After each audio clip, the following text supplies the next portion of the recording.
Today I'm going to tell you about the strange figure of Laurence Sterne. Laurence Sterne was born in Conda, a little Irish town, in 1713. He was the son of an English army officer, so he spent the most of his childhood in poverty. When he was 10, attended the grammar school of Halifax, and after his father's death, was able to go to Cambridge. After graduation, he became a priest in 1748, and in the same year, he was ordered, with the help of his uncle Jack, as the vicar of Sutton the Forest. In 1741, Laurence married Elizabeth Lumley, a bluestocking, who bore him a daughter, Lydia. The marriage was unhappy, and owing to the old first's ingenuity and capriciousness, Elizabeth got mad. In the meanwhile, he also wrote some political articles supporting the administration of Sir Robert Walpole.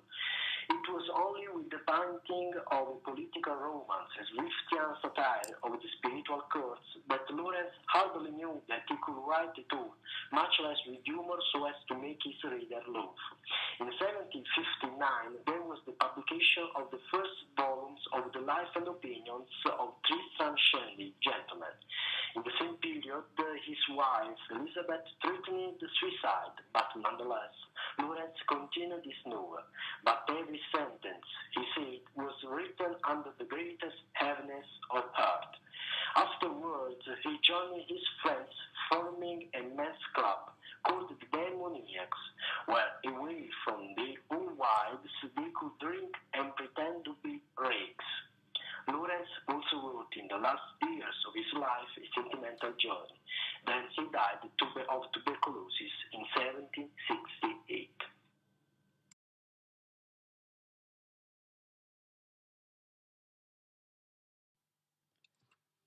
Anti-novel from Sterne to Wolf, a voyage of exploration to find out how life is lived.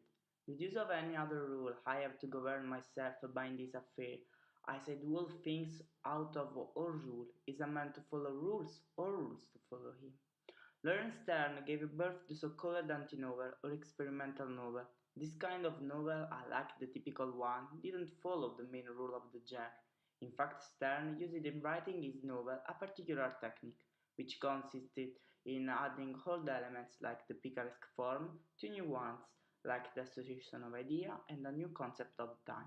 The former was introduced by Cervantes, but within a chronological sequence of hour and day.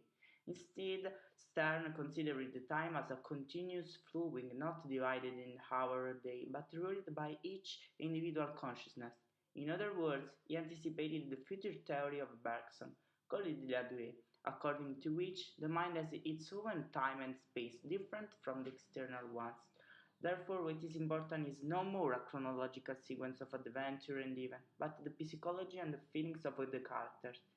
He seemed not to give importance to what he was writing and let his thought wandering at large.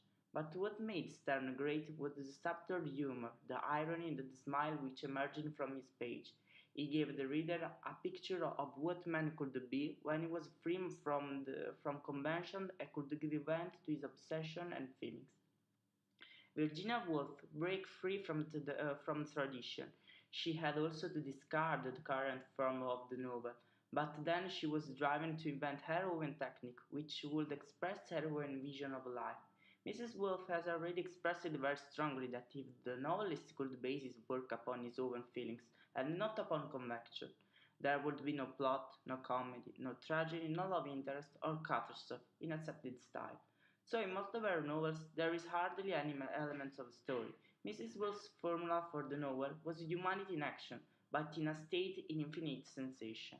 The novel in her hands is not just an entertainment or propaganda or vehicle of some fixed idea or theories, but a voyage of exploration to find out how life is lived. So she focused her attention on rendering of inner reality and gave subtle and penetrating inlets into consciousness of her characters. Difference between typical novel and anti-novel. Features of a novel. There is a real plot based on a sequence of fantastic or picaresque events in a chronological order.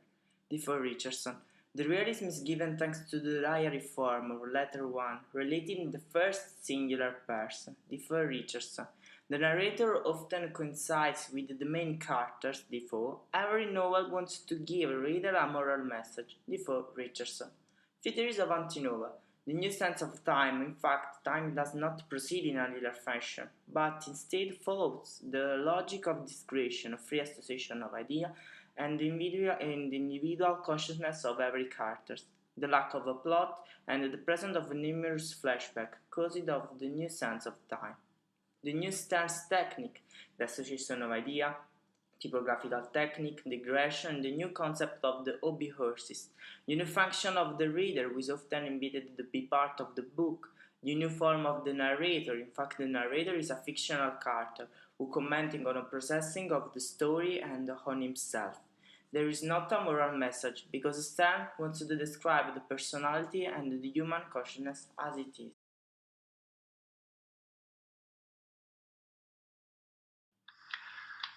The Life and Opinion of Tristram Shandy, Gentleman. Tristram Shandy was a work of Laurence Sterne published in 9 volumes between 1760 and 1767.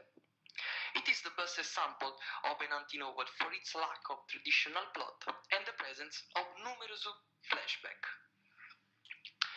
Plot and features. Indeed, Tristram Shandy hasn't a real plot. It is only based on a sequence of apparently absurd and incoherent events of Tristram's life, narrated in the first-person singular by the same character. In fact, Tristram remembers particular events of his life from his birth to adulthood, and people as his mother, his father Walter, his uncle Toby, and other people whom, in a way or another, have determined the course of his life. So the final result of the work is a rambling and eccentric patchwork of anecdotes, digressions, parodies, and dialogues. For this reason, the book hasn't a plot or a linear connection among every episode.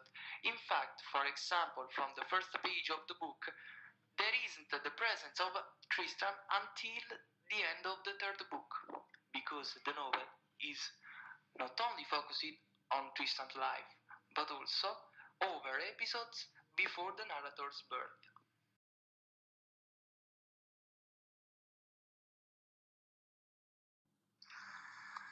Stylistic innovations.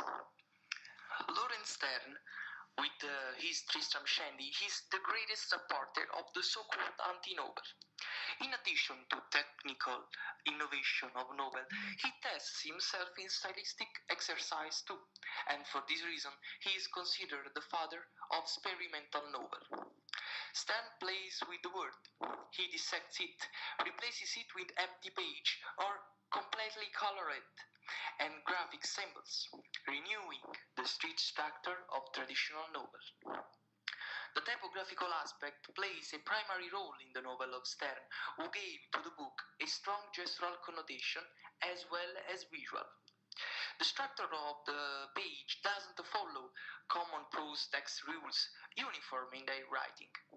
In Tristram Shandy, long dashes appear to divide parts of sentences, asterisks that subtract words to reading, different typefaces, white or black pages, and curved lines.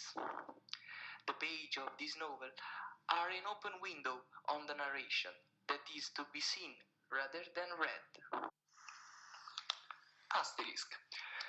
The most widely used typographical expedient is the asterisk, used by the author to mask whole sentences of the text. About this, chapter 14 of 6th volume is very important. In fact, in this chapter, the narrator remembers the unfortunate incident of guillotine window caused about of his emasculation. Contrary to what one might think, it's never described specifically, but is expressly denied to readers' eyes through the presence of asterisk. They emphasize the central part of revelation, giving all the emphasis of an open secret. The same typographical expedient is used in the chapter 20 of last volume, in which Uncle Toby shows mischievous Madame Wadman his wound in a funny twine of misunderstandings. the asterisk open the chapter, and they allude to intimate confession of Uncle Toby, underlying theatrical misunderstanding. The black page. In Tristram Shandy, the figure has a great communicative power, never seen before. The figure isn't a part of the text, but it replaces the word of the narration. A great example of visual poetry is in chapter 22 of the first volume, where the reader faces a completely black page. No sentence is more direct of this page, to underline the grief for the death of Yorick, priest of the town. The king became emblem of the plague, and once again the figure replaces sentences to evoke the described concept in the best way. In the same chapter, in the opposite page, 3 words, alas poor Yorick, are a sort of epitaph. The particularity is in the word, but it's in their disposition. The words are surrounded by black line to make a rectangular box, as if they are insidious in the stone. The marble page. Another typographical element of great visual impact is the marble page. Sterne introduced it in the chapter 36 of the volume 3rd to underline the eccentricity and extravagances of his narration, the fantasy and the innovation of his poetry. In fact, in the same chapter, he writes, "This page is a monthly emblem of my work." Another important typographical feature in Sterne's novel is that empty space tells, and they show a rhythm of reading, ironic shade, and respite from narration. In fact, Sterne, in 4th volume, takes the unusual decision to leave empty 10 page, because in his opinion, this chapter is the best, and it would disfigure the others one. Sterne addressed the reader and consulted him directly in his book. In fact, in the chapter 38 of 6th volume, Sterne doesn't describe Widow Wadman, but he exhorts the reader to take pen and ink and to paint her according to our ideal of beauty in opposite empty and white page. The reader has a central role, and with his reading he animates the character, and in this case the reader is the creator too. Sterne and drawing. In Tristram Shandy, the chapter 11 of 6th volume assumes an important visual relevance, because in this there are many waved forms: curve, spiral, zigzag, and right. They are painted by Adolphe pen, and they contain thematic nucleus of all volumes, the digressions. Sterne tries to create a visual analogy of rides of his narration in his chapter, aspiring ironically to the right line. With this word strictly linked at the figure, the narrator comments the trend of the line graph. The line I follow is: the curve A represents my later journey in Navarra. The curve B represents brief trip with Madame de Beaussier and this page boy. I don't take the liberty to paint other digression or any strange thing until I didn't see the sons of John de la Casse, and so I paint the curve D. The other C are just parentheses, as the entrances and the exits so common in the lives of the best minister of the state. Sterne uses the word to paint that belongs to feel the painting and not literary one. Gestural charge is very important because he can explain complex concepts in a simple way, and he succeeds to have a great impact in a reader's mind. Sterne and Dadaism. The literary production of later centuries will be based on these typographical innovations. In fact, many artistic and literary currents of 20th century, as Futurism and Dadaism, follow stylistic techniques of Laurence Sterne. For example, Tommaso Marinetti with his Zang Tum Tum. In this work, Marinetti, great futurist, describes his feeling during the Battle of Adrianople. The work lacks of a real plot, giving that the author transports the reader from one end to another through many flashes. For example, in a page of his work, the words are arranged to create a circle with onomatopoeic type and their sides.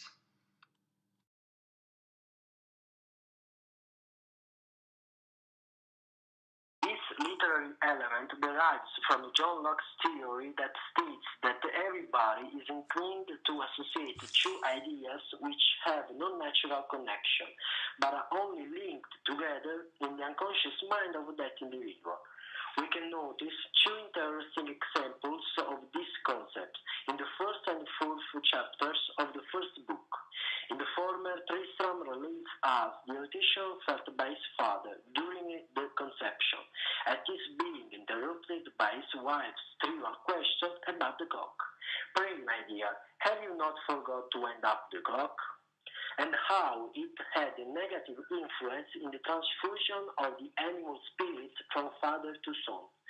On the other side, in the latter, Tristram explains us the origin of his misfortune, that consists with the unhappy association of ideas, which sounds comic in this mixture of medieval humors and pseudogenetics of his mother. Moreover, the protagonist writes about Locke himself, who was the first to understand the search of mental connections. It was attended with one misfortune, which in a great measure fell upon myself, and the effects of which I fear I shall carry with me to my grave, namely that from an unhappy association of ideas which have no connection in nature, it so fell out at late that my poor mother could never hear the said clock wound up, but the thoughts of some other things unavoidably popped into her head, and vice versa. Which strange combination of ideas the sagacious Locke, who certainly understood the nature of these things better than most men, affirms to have produced more right actions than all other searches of prejudice whatsoever.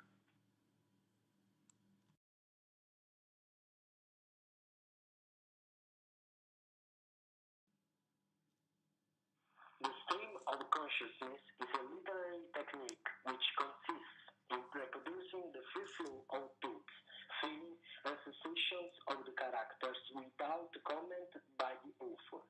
This is a technique similar to that of the interior monologue, which can be direct or indirect. The former refers to the direct presentation of a character's stream of consciousness without the guiding presence of an author or narrator, for example, James Joyce's Ulysses. The latter refers to the indirect presentation of a character's thought, filtered through the voice of an anonymous third-person narrator, for example, Virginia Woolf's Mrs. Dalloway. The greatest problem of the stream of consciousness writer is to capture the rational and coherent quality of private unutterable consciousness and to communicate it to his reader. But the private consciousness has an entire file of symbols and associations which are confidential and are inscribed in a secret code. Also, the purpose of literature is not to express enigmas. The writer has to manage not only to represent consciousness realistically by maintaining its characteristics of privacy, incoherence, discontinuity, and private implications, but even to communicate something to the reader through this consciousness. The first writer who used this technique was Laurence Sterne.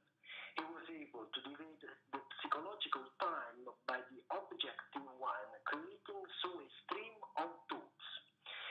In the 20th century, James Joyce cleverly managed to reproduce the mechanism of mind-taking to delimit the stream of consciousness. As an interesting example of we had to take an exam, the Ulysses, and in particular the final Molly's soliloquy, in which she reflects about her husband, her lovers, and herself. I was thinking of so many things he didn't know. Of Mulvey, and Mr. Stanhope, and father, and old Captain Groves, and the Spanish girls laughing. And the sea, crimson sometimes like fire, and the glorious sunsets, yes. And Gibraltar as a young girl where I was a flower of the mountain, yes. And I thought, well, as well him as another. And then I asked him with my eyes to ask again, yes. And he asked me, would I yes, to say yes, my mountain flower? And first I put my arms around him, yes.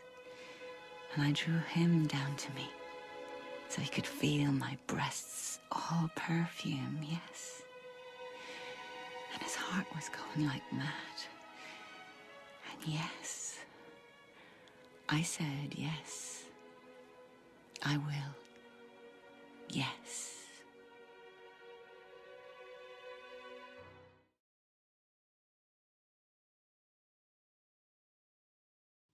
Hobbyersis. For Tristram Shandy, the consciousness of everyone is conditioned by particular association of ideas. In fact, everyone lives in an open world, with open obsession, individual fixation. Sterne called them hobbyersi. Everyone is a prisoner of open interior world, created by open association of ideas, without any connection in the nature. The relationship among men is established only with the conscious effort. The affection can save the man, because it creates a bridge among individual consciousness. In his work, the characters are entities with their eccentricity, weirdness, obsession, who torment, misunderstand, joy, and love themselves. The man and his sexual behavior are absurd. For example, at the beginning of the novel, in chapter 1 of the first volume, Mrs. Shandy, in agony in which Tristram is going to be procreated, asked her husband about witches' batteries. In fact, Mr. Shandy has a habit of changing witch batteries the night of the first Saturday of the month. The giddiness toward the next and the other creature is only way to escape from the grips of own ego and to become a part of divine creation.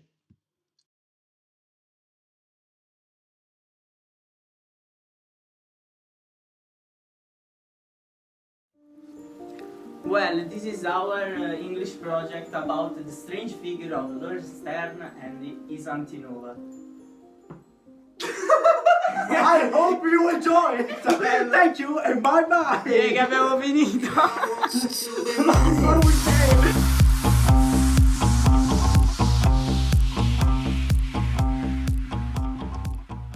Anche Gerisha.